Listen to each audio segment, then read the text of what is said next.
Good morning, everyone. Welcome back to my channel. I don't know if you can hear that, but the birds are just singing and chirping and making lots of fun noises. Well, today I am in the San Bernardino National Forest. They have a couple of campgrounds up here that are paid campgrounds. There are some yellow post dispersed camping. Unfortunately, because of the floods that took place due to the fires that took place prior to that, um, there's no access to them, I think, at this time. I don't know. Later on in the video, I think I'm gonna check in with you, and I'm gonna go and check and see, and then I'll let you know if the yellow posts are open. It's probably going to be um, tomorrow. Uh, just to let you know, this video is going to be a little different. I'm going to put a couple of days in it, just because I want to have, uh, I'm going to have my daughter here and my granddaughters, and I'm going to kind of be present for them.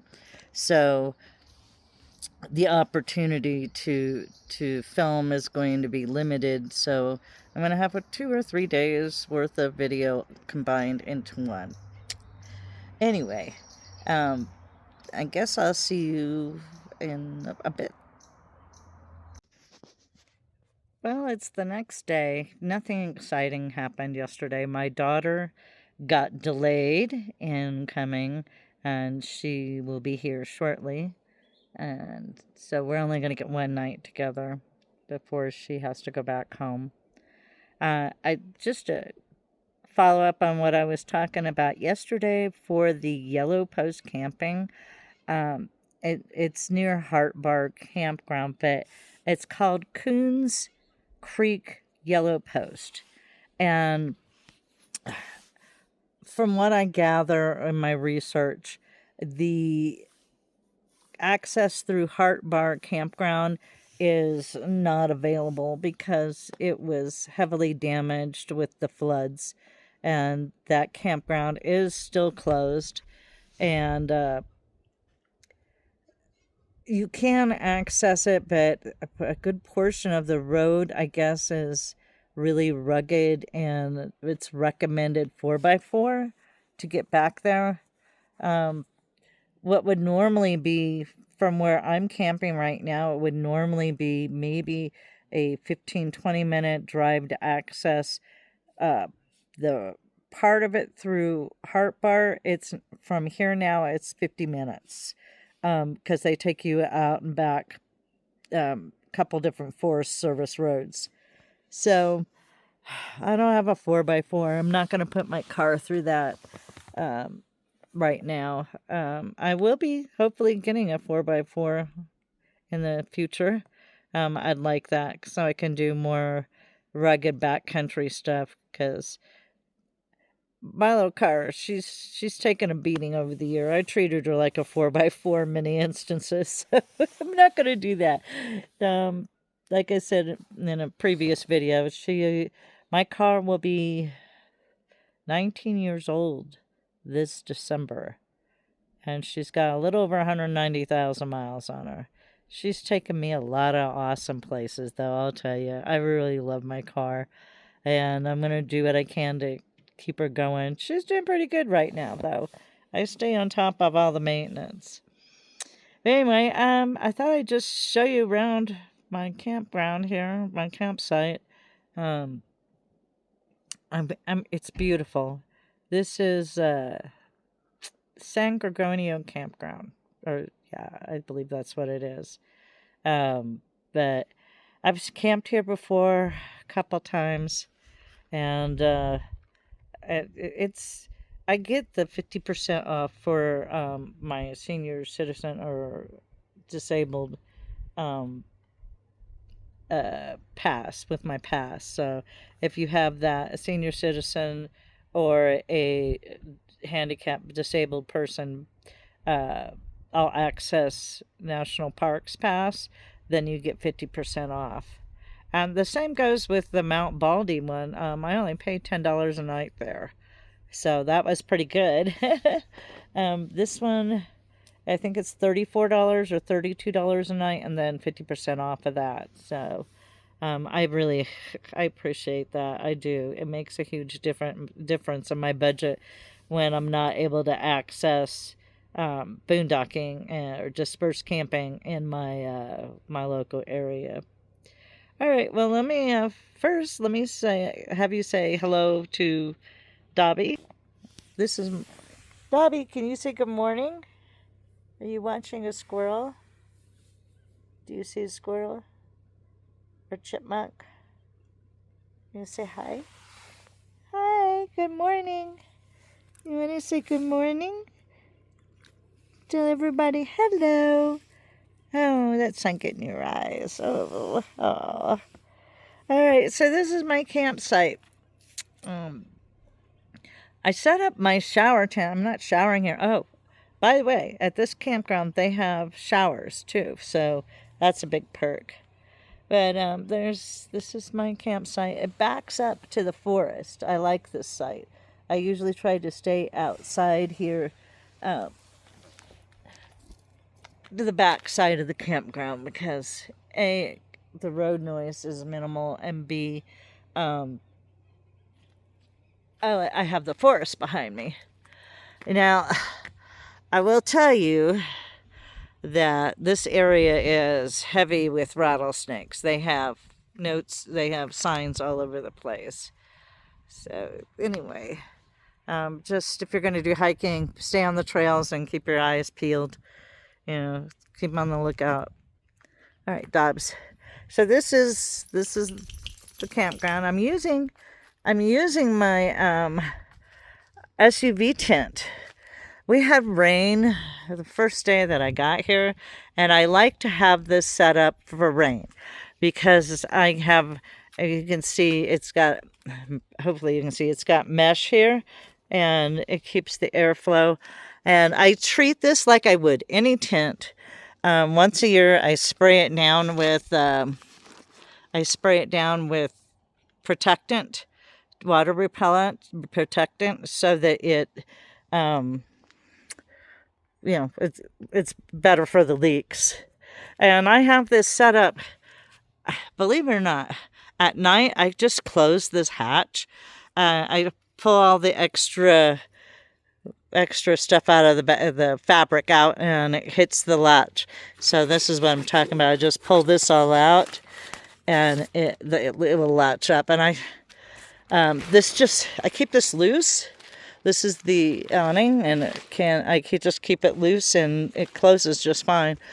I have yet to set up the awning, have it come out yet, but that's because on the other side I have my other awning, and so I'm kind of like, I have no need for that. But what this does, this is good for when it rains because it can put my chairs and stuff I don't want to get wet underneath it. And then if I'm closing it, it keeps it from getting wet. Plus, I also have a tarp there as well. So it sets up pretty easy. I can get set up and without too much hassle in probably less than 10 minutes, maybe 10 minutes. But anyway, this is what it's set up. You can see my new table over there, and my daughter's bringing a screen room. I don't normally travel with a screen room, but she's going to bring one because the bugs have been really bad. So I've set this up. If you wonder why I'm back here, that is very powdery fine dirt near the picnic table. And number one. So, and that means this little white dog turns gray if we hang out over there. And I don't mind giving him a bath when I get home, but so that's why I'm not hanging out at the picnic table. The other thing is the bugs are, like I was saying earlier, the bugs are really, really bad, and it allows for me to keep the bugs off of us with her screen room. I do have a screen room. I can put it on the back of my rig on the cargo box now that I have it.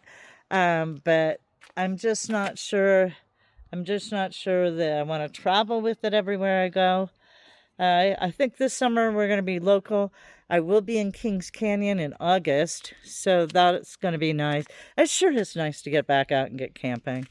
Um, uh, as many of you know, if you've been watching me a while, I have I've hurt my shoulder back in December, and I found out I've got a small rotator cuff tear that they don't want to treat with surgery just yet. And I have calcific tendonitis in both of my shoulders. And that's actually how I got the tear in my rotator cuff.